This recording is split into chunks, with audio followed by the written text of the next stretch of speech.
one of the state troopers attempted to tase Mubarak. We're not sure if that worked or not. And within a few seconds of being tased, Mubarak was shot and killed by a state trooper.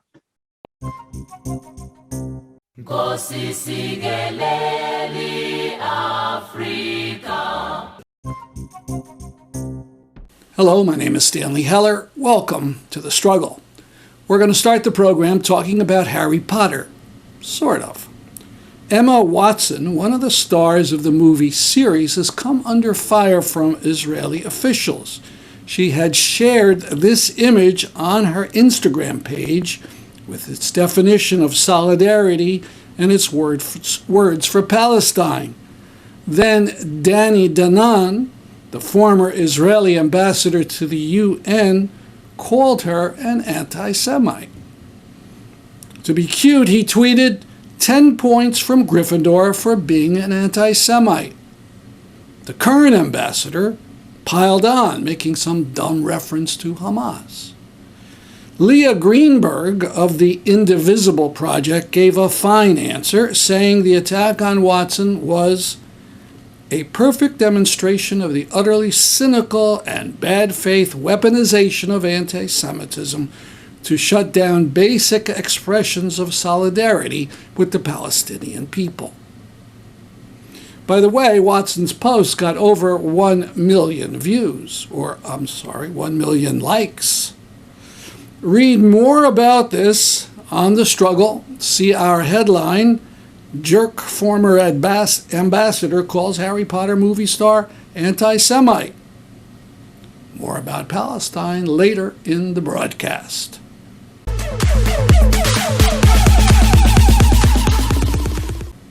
Talking about movies, we note the Netflix sensation Don't Look Up, the film that shows that when faced with total disaster, politicians and the corporate media would rather check their likes.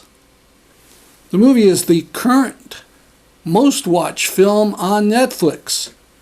Critics have given it lukewarm reviews, but climate scientists and activists love it. George Monbiot wrote, "The film got it right, the great wall of denial erected by the media." Talking about the December 30th fires in Colorado that were spread by 100-mile-per-hour winds, Bill McKibben tweeted, "The pictures from Colorado tonight are like when the comet hits in Don't Look Up."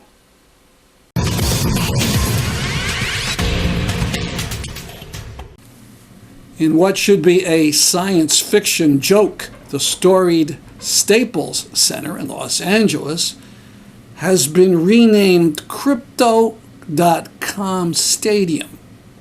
The website paid $700 million for the name rights for 20 years. In what decidedly is not a joke, in these times writer Hamilton Nolan writes about what will happen when hundreds of thousands of younger investors are smashed by the crypto crash. They will be radicalized. This will not be experienced as simply a decline in prices, because crypto represents much more than a simple investment to its most fervent adherents. It represents a way out of the American trap. And Nolan concludes they will turn fascist and look for a scapegoat. Read the article in the Against Fascism archive in the resources section of the website peace.org.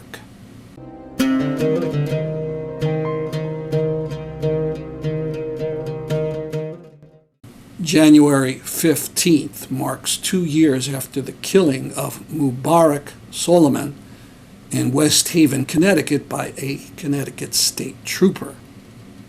2 years without any indictment or firing. I interviewed the attorney for the Soulemane family, Mark Arons.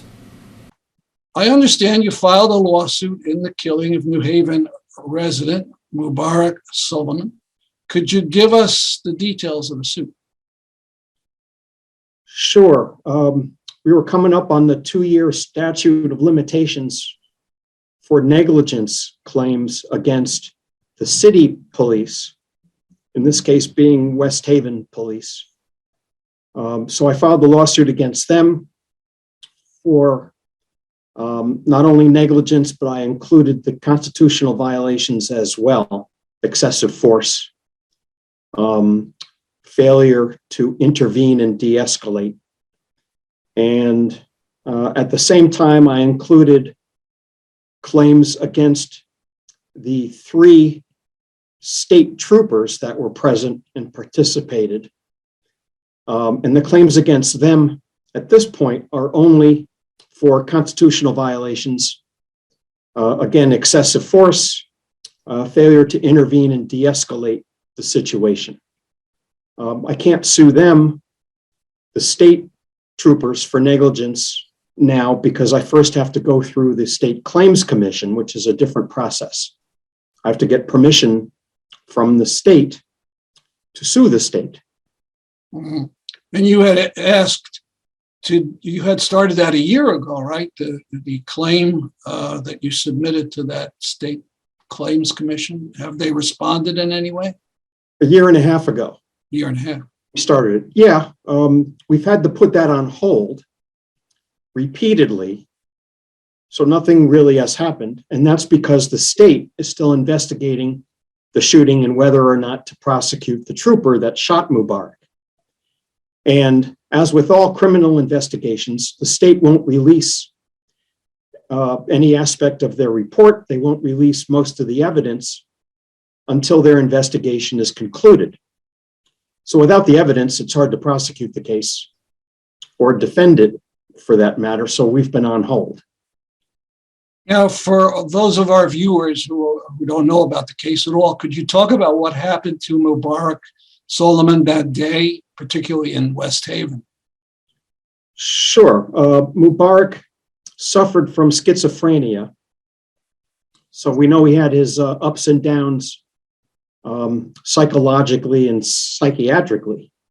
On that day, he went into an AT&T store in Norwalk and attempted to purchase a cell phone. Why remains unclear, because we think he had one. But when he could not buy one because he didn't have proper ID, he had a steak knife with him. He showed the knife to the employees, although he didn't really actively threaten anyone, and he attempted to take a cell phone. That didn't work. He didn't take it, and he left the store. He got into a Lyft vehicle, and when the Lyft vehicle stopped for gas, the driver, owner of the vehicle, got out. Mubarak got into the driver's seat and took off in the Lyft car. And what followed next was a police chase by the state police up I-95 from Norwalk to West Haven. When Mubarak got off the highway in West Haven, he was immediately surrounded and contained by West Haven cops and state troopers. His vehicle couldn't go anywhere. He was inside the car. He had the windows up and the doors closed. Within a few seconds, there were 5 or 6 police officers on both sides of the car with their guns drawn on him. A West Haven police officer on the passenger side broke the passenger side window. One of the state troopers attempted to tase Mubarak. We're not sure if that worked or not. And within a few seconds of being tased, Mubarak was shot and killed by a state trooper. That's the long and the short of it. And so for, I guess, car theft, he was chased and totally surrounded, window up. Was he threatening the life of any of the troopers of the West Haven police? No, he had a steak knife from a butcher block set, so it's about 6 inches long. He apparently had that on his lap, but with the doors closed and the windows up, and without being able to get out of the vehicle, He wasn't threatening anybody. And even if he had been waving it around at someone, so what? You can't stab anybody or cut anybody while he's inside the vehicle. So in legal terms, he was completely isolated and contained and posed no threat. Yeah. And there's all this video, of course, showing most of this. The event in West Haven, there's tremendous amount of video about it. Yeah, sure. But yeah, the whole thing is on body cam and dash cam. And from start to finish, once the vehicle Mubarak was in was stopped in West Haven, from the time the police got out of their cars to the time Mubarak was shot was all of 35 or 40 seconds. Now, what about the criminal charges? This was put in the hands of State Attorney Michael Gaylor, and it's almost 2 years. Why is it taking so long? What possible reason could there be? Well, that's kind of a long story also. Initially, the state had been shut down due to COVID, so that was a 6-month delay. Then Gaylor needed to do his investigation. And initially, he told me that he had consulted with an expert, which is necessary if you're going to have a criminal prosecution. Still need expert testimony to try to convict somebody. And he said he wasn't, this was after a year and a half. He said he wasn't satisfied with that. He was going to consult with another expert. I didn't know what the results were. And this past fall, Gaylor had contacted me and said that he had been in communication with a second expert and he was getting ready to finalize his report. And it was just a couple of weeks after that that I got a call from the newly appointed Inspector General, Robert Devlin, who told me that he was taking over the investigation. So there's been delay upon delay and still further delay now. My last question, what has happened, if anything, to the state police officer who fired the shots? We're talking about Brian North. Is he still on desk duty?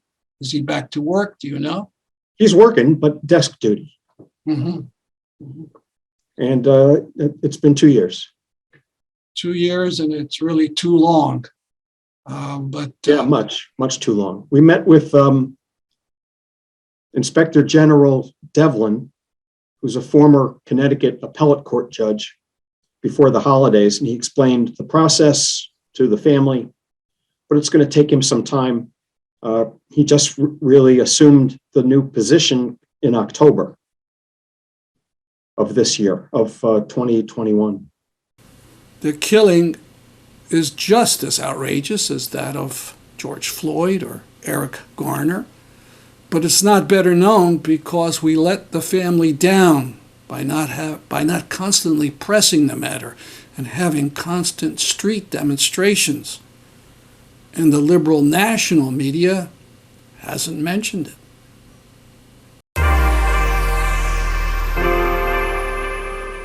Save the date January 16th for a Zoom panel on the effects of climate change on public health.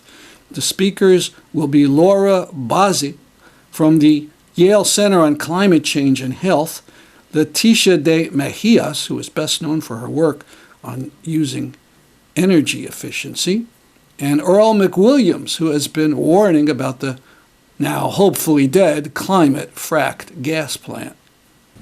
The registration link for the Zoom panel The registration link for the January 19 Zoom panel is currently in the third section on the Promoting Enduring Peace website, pepeace.org. Speaking of that proposed fracked gas plant in Killingly, it now appears dead for the time being. The federal agency that gives permits agreed with the regional body ISO to cancel its support. A shout out to all those who fought the plant for years, especially to the group No More Dirty Power in Killingly.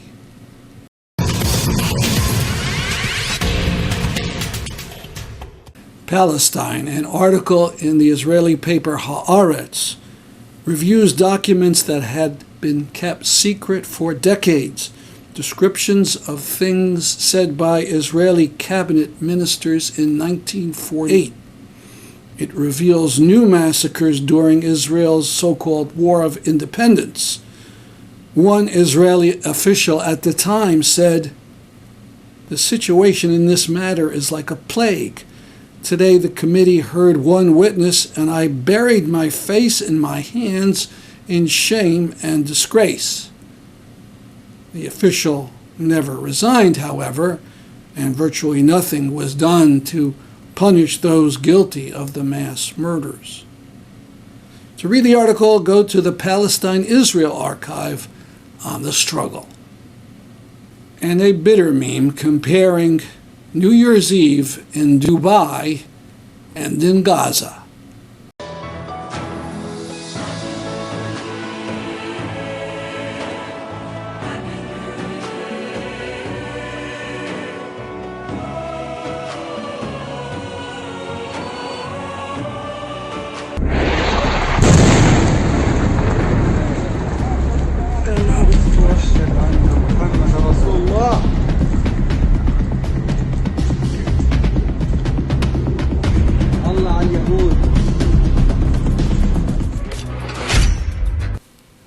We've talked many times about the Israeli practice of administrative detention, an indefinite sentence in prison without charges and without trial.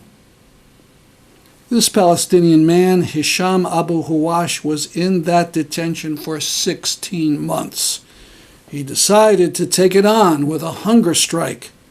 After 141 days, he was told he would soon be released. There was celebrations in Palestine over his victory, including this fireworks.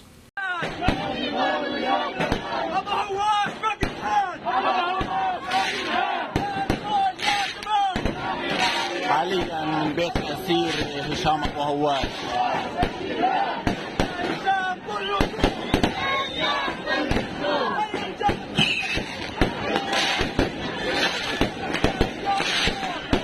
بيت الأسير هشام أبو هواش. By the way, this new Israeli government is worse than Netanyahu's in its treatment of hunger strikers. It is taking far longer now for hunger strikers to be transferred to prison hospitals where they can watch their vital signs. There are approximately 500 Palestinians in administrative detention inside of apartheid Israel.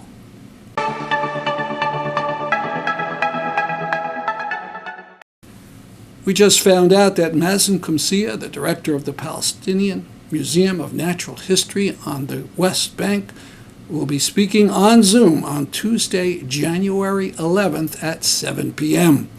Go to thestrugglevideo.org and click on upcoming events for details. A remark about COVID. We are now paying the price for respecting the usual capitalist laws of the rights of the owners of vaccine formulas, leaving most of the world unvaccinated and allowing COVID to breed variants. Also, recall Hungary, where the strongman there named Orban fenced off the country from any immigrants and preached hate of people who believed in Islam. The country with the second highest rate of COVID per 100,000 in the world is Hungary. Now, a union solidarity story concerning South Africa and the people of Palestine. A strike in South Africa so far 6 weeks long against an Israeli billionaire who's been in league with Israeli Apartheid, and who bought a South African company and is insisting on rolling back wages and rights.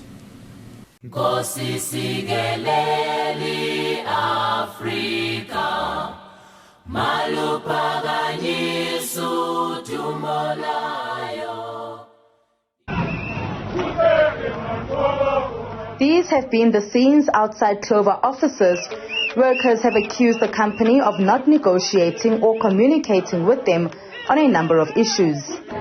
If people of Milko from Israel who bought the majority shares, I don't know, maybe 6 months ago, but they're just, it's not long that they're here. Workers say they were told to either accept a salary cut or face retrenchment. Thina sisebenza emashop uvele wabona nje ngerep useyifika neform seyifilisha na iform seyikubonisa ngeamount ethi uzofumana le mali for 6 months. When it comes uma uyichecka le mali ukuthi no man, this mali is not right because it is othatha 20% from my salary. And when I try to count this money ngizoyithola bathi ngizothola 6,100. So after my deduction ngizothola 1,500. Ngizoyenza nge 1,500. I-transport, nginabantwana, ngiyarenta, it's nothing to me. They've also complained that Clover considers public holidays and Sundays as normal working days, so they do not get the time off. They also say the company does not provide the clothing they need for their working conditions. Like 3 years back, Clover yagcina ukusipha ama-uniform. Mangabe sisebenza emafrijini sisebenza kanzima mina ngi-merchandise. Then la ngisebenzela khona kuyabanda kune-backup la kumele ukuthi uyodrowa khona istock uphinde ubuye uzobhaka istock like i-95% yesitoko sase-Clover sisemafrijini and abasinikezi ama-safety boots asinawo ama-freezer suits like nje asazi ukuthi why bebengasinikezi. To you that this strike is not just about wages, but it's also a political fight, and that the unions say that the central bottling company, which is based in Israel and has been one of the major shareholders of Clover since 2019, they're accusing this company of directly being implicated in war crimes and crimes against humanity in terms of the Israeli-Palestinian conflict. So they accuse this company of directly funding the Israeli Defense Force. And for more on this, I'm going to talk to Sasha Knox. I'm with the Workers and Socialist Party, and we're in full support and solidarity with Clover workers here. What we saw is that kind of ravished by, the ongoing drought in the country, increased context of austerity and cuts. Clover Company was really battling, and it was bought out by Milko Consortium as well as the Central Bottling Company for around 4.8 billion. So what we're seeing here is a massive multinational investment, a massive multinational takeover of Clover. And yet, with all of that money invested in Clover, we're seeing massive job slashing. We're seeing workers subjected to absolutely brutal conditions. They don't have protective gear when they're working in freezers. They have to both drive and offload cargo, risk their lives. There's absolutely no accountability for tonnage. These problems have been ongoing. In 2020, Kilson Manaka was actually killed at a peaceful, protected protest which had very severe police brutality.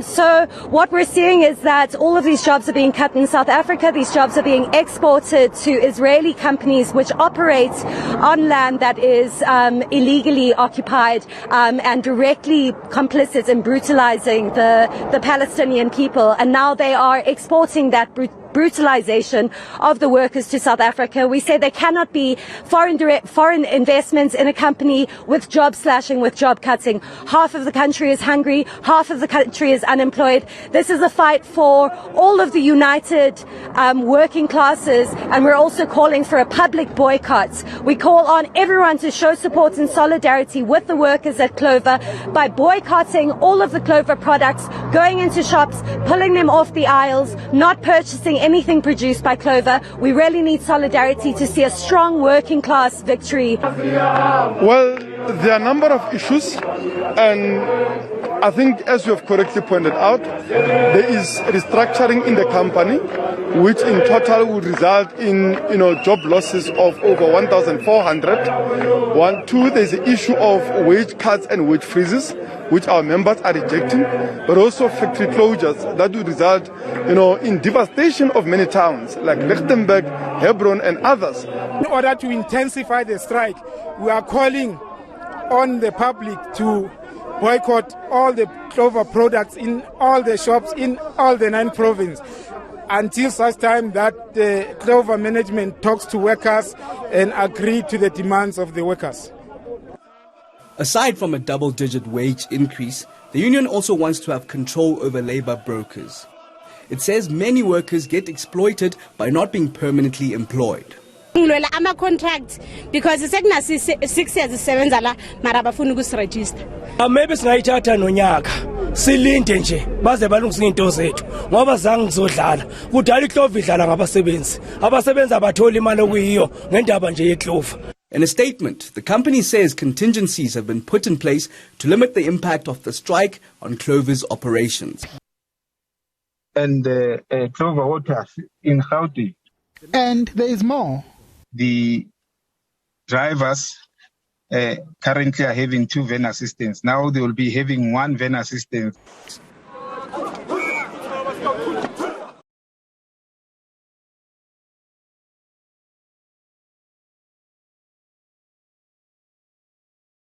In a January 4 update, the South African unions at Clover are calling for Clover to be expropriated by the South African government and put under democratic worker control. Sounds like a good idea.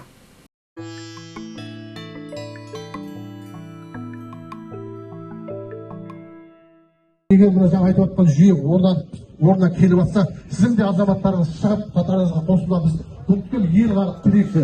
Сондықтан өтінішіңізді айтыңыз, сосын халық кішкене түсінбес болмасын бір-біріміз ғана.